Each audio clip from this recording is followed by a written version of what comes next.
Thanks for watching.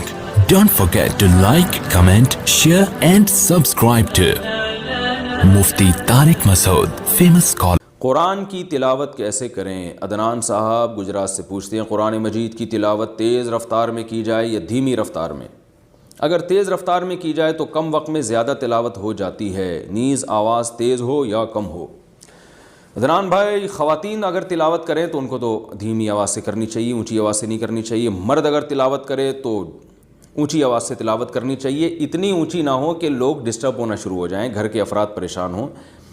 لیکن اس کی بڑی برکت ہوتی ہے، گھر میں جب اونچی آواز سے تلاوت ہوتی ہے تو حدیث سے یہ بات ثابت ہے کہ اس سے شیاطین کے اثرات گھر میں ختم ہوتے ہیں، فرشتے اس تلاوت کو سنتے ہیں، اس سے برکتیں ہوتی ہیں۔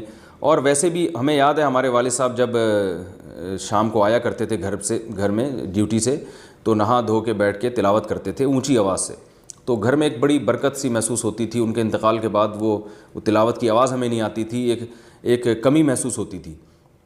تو گھر کا سربراہ گھر میں بیٹھ کے اگر اونچی آواز سے تلاوت کرے تو اس کی اور ہی الگ برکت ہوتی ہے۔ لیکن اس میں یہ بات بہرحال ضروری ہے کہ گھر کے افراد کو تکلیف نہ ہو۔ ایسا نہ ہو کوئی بچہ آپ کا پڑھ رہا ہے، اسٹڈی کر رہا ہے، اس کا صبح ایگزام ہے اور آپ اس کو تلاوت سنا رہے ہیں، تو وہ بعض دفعہ پھر پریشانی کا سبب بنتی ہے یہ چیز۔ رہا یہ مسئلہ کہ اسپیڈ میں تلاوت کی جائے یا آہستہ رفتار سے، اسپیڈ میں بھی تلاوت کر سکتے ہیں، اور اگر آپ سمجھتے ہیں اس سے زیادہ تلاوت ہو جائے گی تو تیز رفتاری سے تلاوت کریں۔ لیکن تیز رفتاری کی ایک حد ہے، اتنی رفتار کے الفاظ سمجھ میں نہ آئیں، کوئی سن رہا ہو تو اس کے سمجھ میں ہی نہ آئے کہ آپ کیا کہہ رہے ہیں، یا عالم تعلمون کے علاوہ کو سمجھ میں نہ آ رہا ہو، تو پھر یہ اتنی اسپیڈ جائز نہیں ہے۔